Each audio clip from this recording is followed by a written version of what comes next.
6వ ఎపిసోడు. ఇదే ఆఖరి ఎపిసోడు. వినయ్ ఎదురు చూసే ఉత్తరం వచ్చింది. చదువుకున్నాడు. శ్రీ వినయ్ గారికి నమస్కారాలు. మీరు నాకు తెలుసును, కానీ నేను మీకు తెలీదు. మీరెలా తెలుసును అంటే ప్రెసిడెంట్ గారి జీపు డ్రైవరు అస్తమాను మీ గురించే చెప్తూ ఉండేవారు. మీరు ఈ ఊరు నుంచి వెళ్ళిన తర్వాత మీ ఉత్తరం కోసం ఎదురు చూస్తూ ఉండేవాడు. అతను ఎదురు చూసిన మీ ఉత్తరం వచ్చింది, కానీ ఈ ఉత్తరం వచ్చేసరికి అతను ఈ ప్రపంచంలో లేడు. ఇది ఎలా జరిగింది అని విస్తుపోతున్నారా?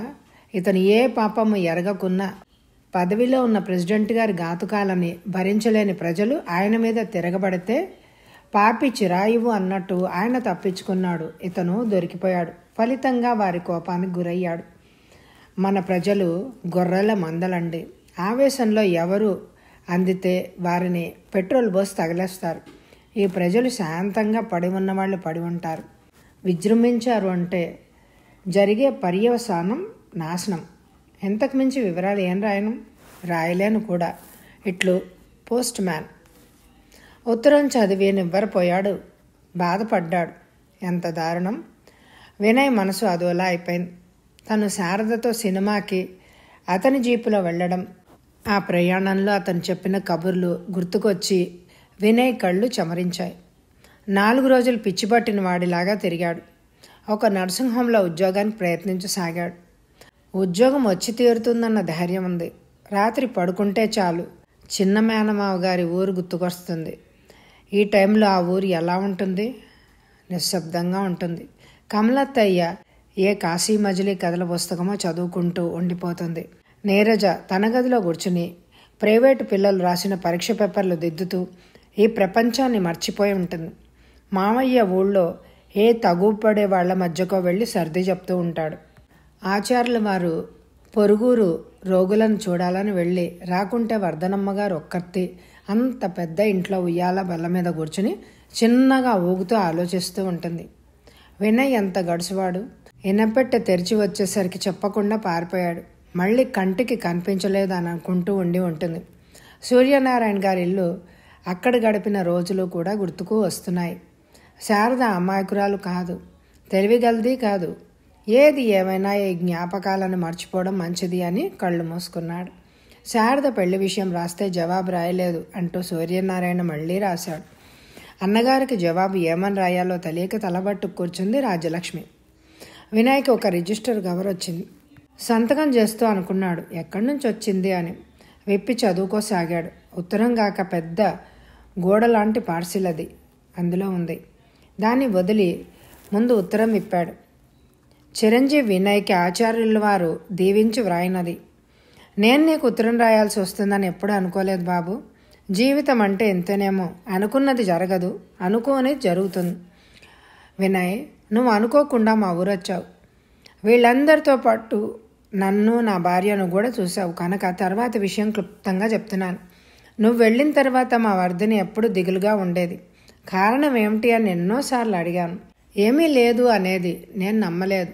ఓ రోజు నిలదీసి అడిగాను. అప్పుడు చెప్పింది, వినయ్ నాతో చెప్పకుండా వెళ్ళిపోయాడండి అని. అతను చెప్పకున్నా నీకెందుకంత బాధ అన్నాను. మీకు తెలియదు, అతని తల మీద ఒక పెద్ద బాధ్యత ఉంచాలి అని అనుకున్నాను. ఉంచుతానని అతనికి చెప్పాను. సరే అన్నాడు. నమ్మాను. కానీ అతను పారిపోయాడండి అని వెక్కి వెక్కి ఏడ్చింది. సముదాయించాను. అతని మీద పెట్టాలనుకున్న ఆ పెద్ద బాధ్యత ఏంటి అని అడిగాను. చెప్పాను. కొన్ని విషయాలు చెయ్యాలి కానీ ముందు చెప్పకూడదు అంది. నేను ఆ విషయం వదిలేశాను. నన్ను ఒకసారి వినయ్ దగ్గరికి పూనా తీసుకెళ్ళగలవా అని అడిగింది. అలాగే, కానీ ఇప్పుడు కాదు అంటూ కాలయాపన చేశాను. ఆమెను నొప్పించడం ఇష్టం లేక.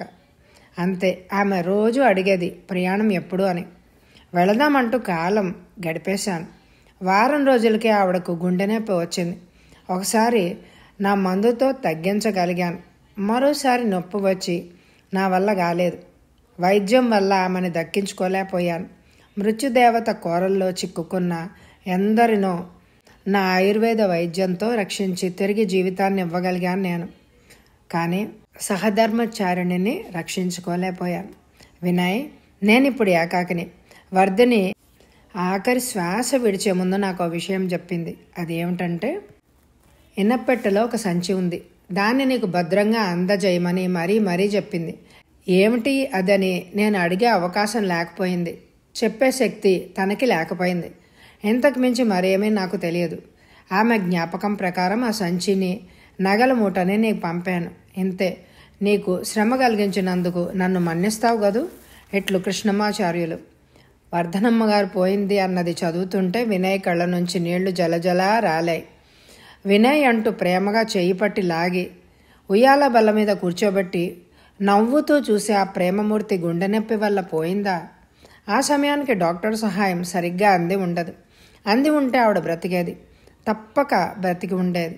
ఆ ఊళ్ళో ఆసుపత్రి లేదు, డాక్టర్ లేడు. ఈవిడలా ఎందరూ డాక్టర్ సహాయం అందకుండా మరణిస్తున్నారో. ఇలా ఇక ముందు జరగకూడదు. కానీ ఎలా? వినయ్ మనసు రోధించసాగింది. అతని కళ్ళల్లో నీళ్లు మళ్ళీ మళ్ళీ నిండుకుంటున్నాయి. వాటిని తుడుచుకోవాలని కూడా అతను ప్రయత్నించడం లేదు. వినయ్ బాధపడుతూనే సంచి టేబుల్ మీద బోర్లించాడు. ఒక్కో వస్తువుని పరీక్షగా చూడసాగాడు. బంగారు మువ్వల వడ్డాణం, 4 వరుసల పలకసర్లు, 2 వరుసల నాంతాడు, జిగిని గొలుసు, అరిగిపోయిన 2 రాళ్ల ఉంగరాలు, అరిగి విరిగిన 6 జతల బంగారపు గాజులు, నీరు దిగిన రాళ్ల చెవుల కమ్మలు, జడకుచ్చులు, నాగరం, రాగిడి, ఎర్రరాళ్లు పొదిగిన ప్రధానపు ఉంగరం, హనుమంతుడు బొమ్మ చెక్కిన బిళ్ళ ఒకటి, చిన్న చిన్న కాసులు 40 ముక్కలు, ముక్కలు ముక్కలుగా ఉన్న నల్లపూసల గొలుసు ఒకటి, పాము పడగలాగా చెక్కిన రాళ్ల జడబిళ్ళ ఒకటి. ఇవిగాక 3500 రూపాయల కాగితాలు, 50 రూపాయల కాగితాలు 8, 100 రూపాయల కాగితాలు, వర్ధనమ్మ గారు దాచి ఉంచిన నగలు, డబ్బు. వాటి మధ్యన ఒక రూల్ పేపరు మీద ఎగుడు దిగుడు అక్షరాలతో రాసిన చిన్న ఉత్తరం కనిపించింది. వినయ్ చప్పున ఆ కాగితాన్ని తీసుకొని విప్పాడు. వినయ్, నా దగ్గర డబ్బుంది అని నీకు చెప్పాను. ఎక్కడుంది అని నా ముఖంలోకి అనుమానంగా చూశావు. అప్పుడే నీకు ఈ బంగారం డబ్బు నాకెలా వచ్చిందో చెప్పాలి అని అనుకున్నాను. నీ ముఖంలోని చిరాకును చూసి ఆగాను. తర్వాత నువ్వు వచ్చినప్పుడు ఈ ఆస్తి అంతా నీకు అప్పగించి విశ్రాంతి పొందాలని అనుకుని గదిలోకి వెళ్ళాను. నేను తిరిగి వచ్చేసరికి నువ్వు లేవు. సరే, ఆ విషయం వదిలేస్తున్నాను. ఇక ఈ సంచిలో నేను దాచి ఉంచిన డబ్బు, నగలు, ప్రతి వస్తువు నాది అంటే నా పుట్టింటి వారు ఇచ్చినవి, భర్త ఇచ్చినవి. ఇందులో పండగ బహుమతులు, ఆడపడుచు లాంఛనాలు, పెళ్లి రోజు అంటూ ఇచ్చిన కానుకలు, నా బాల్యంలో చేయించిన పాత నగలు, ఇలా చాలా ఉన్నాయి. నాకు కోరికలు లేవు వినయ్. నాకంటూ కావలసినన్ని నా భర్త ఇచ్చాడు. అలాంటివి, ఆ పాతవి ఎవ్వరికి ఇవ్వబుద్ధి కాలేదు. చాలా రోజులు దాచాను. అప్పుడప్పుడు వీటిని చూసుకుంటూ ఉంటే నా జీవితం కళ్ళ ముందు గిర్రన తిరగసాగేది. మనసు గతంలోకి పరుగులు తీసేది. ఆ అనుభవాలు, జ్ఞాపకాలు గుర్తు తెచ్చుకోవడానికి చాలా ఆనందం లభించేది. కానీ అప్పుడప్పుడు ఈ ఆస్తిని ఏం చేయాలి అని ఆలోచిస్తూ ఉండేదాన్ని. నా ఆలోచనలకి రూపం ఎప్పుడొచ్చిందో తెలుసునా? నిన్ను చూసిన క్షణంలో నా మనస్సు స్పందించింది. నా బిడ్డలా కనిపించావు. ఆ స్పందన మధురాతి మధురంగా అనిపించింది. నీవంటే నా మనసులో ప్రేమ పొంగి పొరలింది. ఇలా ఎందుకు జరిగిందో, ఎందుకు జరుగుతోందో అదే నన్ను ప్రశ్నించుకున్నాను నేను. జవాబు రాలేదు. కానీ యశోదా కృష్ణులు నా మదిలో మెదిలారు. నీవంటే నాకున్న ప్రేమను గురించి ఇంతకు మించి చెప్పడం రాదు వినయ్. నేను దాచుకున్న ఈ ఆస్తితో పాటు మా ఇంటికి సంబంధించిన కాగితాలు కూడా ఇందులోనే ఉంచాను. ఆ ఇంటిని, ఈ ఇల్లు, ఆస్తిని నీకు అప్పగిస్తున్నాను అంటే చిన్నప్పుడు ఎప్పుడో పుస్తకం చదివాను. ఏమనంటే భాగ్యాన్ని వివక్షతతో వినియోగించడం మరీ అన్నిటికంటే కష్టం. ఈ మాటలు నాకెప్పుడు గుర్తుకొస్తూ ఉంటాయి. అందుకే ఈ ఆస్తిని వీలునామాలో ఈ ఉత్తరంలో రాసి ఉంచాను. జీవితం ఎంత మనదే అనుకుంటాం, మృత్యువు నీడ వెంటాడుతూనే ఉంటుంది వినయ్. నేను ఒకవేళ హఠాత్తుగా చచ్చిపోయినా నా భర్త ఇది పువ్వుల్లో పెట్టి నీకు ఇస్తాడు. ఈ ధైర్యం నాకుంది వినయ్. ఇంక దీన్ని ఎలా సద్వినియోగం చేస్తావో అంతా నీ ఇష్టం. బడికి ఇచ్చినా, గుడికి ఇచ్చినా, ఆసుపత్రికి ఇచ్చినా, అనాథ శరణాలయానికి ఇచ్చినా ఒకటే షరతు. ఏంటో తెలిసినా ఈ ధనం నా ఊరి ప్రజలకే ఉపయోగపడాలి వినయ్. అంతే అంతే బాబు నేను కోరుకునేది. ఇట్లు వర్ధనమ్మ. వినయ్ కన్నీళ్లు దుడుచుకుంటూ వర్ధనమ్మ గారి ఉత్తరం మళ్ళీ మళ్ళీ చదువుకున్నాడు. రాజ్యలక్ష్మి ఇదంతా చూస్తూనే ఉంది. కొడుకు వెనక నిల్చుని ఉత్తరాలు 2 చదివేసింది. వినయ్ బాధపడ్డం ఆవిడ భరించలేకపోయింది. ఆవిడ పిచ్చి తల్లి, ఏదో ఉత్తరం రాస్తే నువ్వు కొంపలు అంటుకుపోయినట్టు ఏమిట్రా అలా బాధపడ్డం కోపంగానే అంది. వినయ్ జవాబు చెప్పలేదు. ఎరక్కపోయి పంపానురా కర్మరా నాయనా, నువ్వున్న 4 రోజుల్లోనూ ఇంత జరిగిందా ఆశ్చర్యంగా అడిగింది. కొడుకు మౌనం ఆవిడని భయపెట్టసాగింది. కర్మ, ఇదేం గోలా అని అనుకుని అక్కడి నుంచి వెళ్ళిపోయింది. వినయ్ టేబుల్ మీద చిందరవందరగా పడి ఉన్న నగలన్నీ నోట్లన్నీ చూడసాగాడు. వర్ధనమ్మ గారు నవ్వు ముఖంతో తనని పిలుస్తున్నట్టుగా అనిపించసాగింది. ఆ పిలుపు అతి మధురంగా ఉన్నట్టుగా ఉంది. వినయ్, వినయ్, అమ్మ పెద్దగా కేకపెట్టాడు వినయ్. వంటగదిలో ఉన్న రాజలక్ష్మి అమ్మ పరుగున వచ్చింది. వినయ్, ఎందుకురా పిలిచావు అంటూ. వినయ్ ఆలోచనలోంచి తేరుకున్నాడు. ఎందుకురా పిలిచావనే తల్లివైపు చూస్తూ, నేను పిలవలేదమ్మా అన్నాడు. పిలవలేదా? అమ్మా అనే పిలుపు నాకు వినిపించింది. పిలిచానా? పిలిచి ఉండొచ్చు, కానీ నిన్ను కాదు. అమ్మని నేనుగాక మరెవరున్నారు నీకు? చూడు, జరిగింది చాలు. ఎంత నీ నెత్తుకోవాలని అనుకుని ఆలోచించుకొని మనసు పాడు చేసుకోకు. ఈ నగలు డబ్బు తిరిగి ఆ సంచిలో ఎత్తి రేపే రిజిస్టర్ పోస్ట్లో ఆచార్యులు గారికి వాపస్ పంపే. తెలిసిందా? ఈ విషయం కూడా ఎవ్వరికి చెప్పకు. నాన్నగారికి కూడా తెలుసునా? రాజ్యలక్ష్మి విసురుగా లోపలికి వెళ్ళిపోయింది. ఆవిడకి చాలా అశాంతిగా ఉంది. ఏ విషయమంతా భర్తకి చెప్పాలా వద్దా? ఏ చిన్న విషయం జరిగినా ఆయనకి చెప్పడం అలవాటు తనకి. చెప్పేస్తాను అని అనుకుంది. రాత్రి భోజనాల సమయంలో అంతా చెప్పేసింది. ఆయన అంతా శ్రద్ధగా విన్నాడు. తర్వాత బిగ్గరగా నవ్వేశాడు. తర్వాత కొడుకు వైపు చూశాడు. వినయ్ ఆవిడ వయసులో పెద్దది కదూ, మతి స్థిమితం ఉండదు. ఏదో పిచ్చి ఆవేశంలో అలా చేసి ఉంటుంది అంతే. ఇలా జరిగినందుకు నువ్వు బుర్ర బాడు చేసుకోకు. రేపే వారికి పంపించాయి. చూడు, రేపే నర్సింగ్ హోంలో చేరిపో. తెలిసిందా? వినయ్ మౌనంగా ఉండిపోయాడు. కొడుకు మౌనం భయం కలిగిస్తోంది రాజ్యలక్ష్మికి. వినయ్ ఆలోచించి ఒక నిర్ణయానికి వచ్చేశాడు. వినయ్ ఎవ్వరికి చెప్పకుండా రైలెక్కేశాడు. రాజ్యలక్ష్మి కుమిలి ఏడ్చింది. కొడుకు ఉద్యోగంలో చేరకుండా ఎవ్వరికీ తెలియకుండా ఆ పల్లెటూళ్ళు వెళ్లడం తండ్రికి కోప కారణమైంది. పళ్ళు కొరికాడు, భార్యని తిట్టాడు. వెంటనే బయలుదేరి వచ్చి ఇక్కడ ఉద్యోగంలో చేరకుంటే నీకు మాకు సంబంధం లేదని బెదిరిస్తూ ఉత్తరం రాశాడు. వినయ్ వివరంగా జవాబు రాశాడు. వినయంగా రానని, ఈ ఊళ్ళో హాస్పిటల్ తెరిచే ప్రయత్నంలో ఉన్నానని, ఈ ప్రయత్నానికి ఆచార్యుల వారే కాక ఊరిలోని కొందరు పెద్దలు చిన్నలు మావయ్య సహకరిస్తున్నారని, ఇద్దరి క్షేమం తరచూ రాస్తూ ఉండండి కూడా రాశాడు. వీడు మన కొడుకేనా? రాజ్యలక్ష్మి కళ్ళు తెరుచుకుంది. కాదు కనుక జవాబు రాయకు గర్జించాడు భర్త. వాడు రాడు, నేను తీసుకొస్తానండి. రాజ్యలక్ష్మి ప్రాధేయపడింది. వీల్లేదు. ఆయన పట్టుదలలోకి దిగాడు. అయ్యో, ఒక్కగానొక్క బిడ్డ కుమలసాగింది రాజ్యలక్ష్మి. తండ్రి నుంచి జవాబు రాకున్నా వినయ్ తన ఉత్తరాలు రాస్తూనే ఉన్నాడు. ఒకసారి వచ్చిన ఉత్తరంలో ఇలా ఉంది. అమ్మ, పెద్ద మావయ్య నా ప్రయత్నాలకి విఘ్నాలు కలిగిస్తున్నారు. తన కూతుర్ని పెళ్లాడకుంటే నా అంతు చూస్తాను అంటున్నాడు. పెళ్లాడితే తనే ఒక నర్సింగ్ హోం పెట్టించే ప్రయత్నం చేస్తానంటూ రాయబారాలు పంపిస్తున్నాడు. నేను జవాబు చెప్పకుండా నా పని నేను చేసుకుంటున్నాను. ఇది మరీ కోప కారణమైంది ఆయనకి. ఫలితంగా ఘర్షణ. గాబరా పడకమ్మా, నీ క్షేమం కోరేవాళ్ళు చాలా మందే ఉన్నారు కనుక నాకేం భయం లేదు. ఈ ఉత్తరాలు వస్తూనే ఉన్నాయి.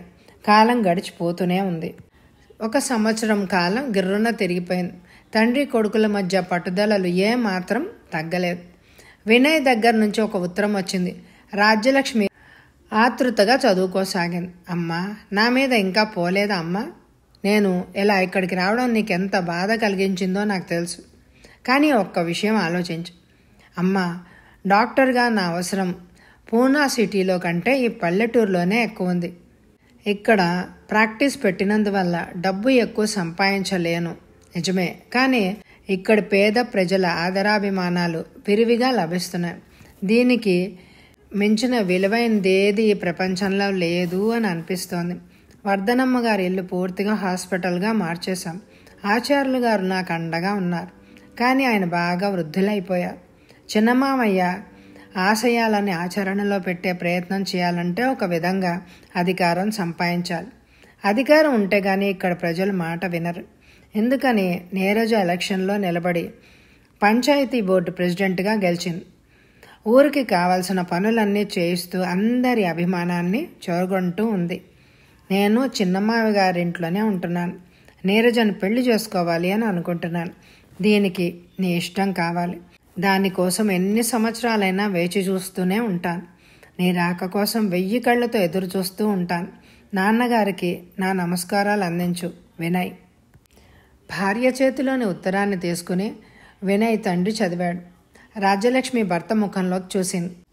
ఆయన ముఖాన్ని మరోవైపుకు తిప్పుకున్నారు. ఆ కొడుక్కి తండ్రి కాదు ఈయన, తను పట్టిన కుందేటికి 3 కాళ్ళు అనే మనస్తత్వం మనసులోనే అనుకుంది. వాడింక తిరిగి రావడం కల్ల, కనుక మనమే సర్దుకుందాం.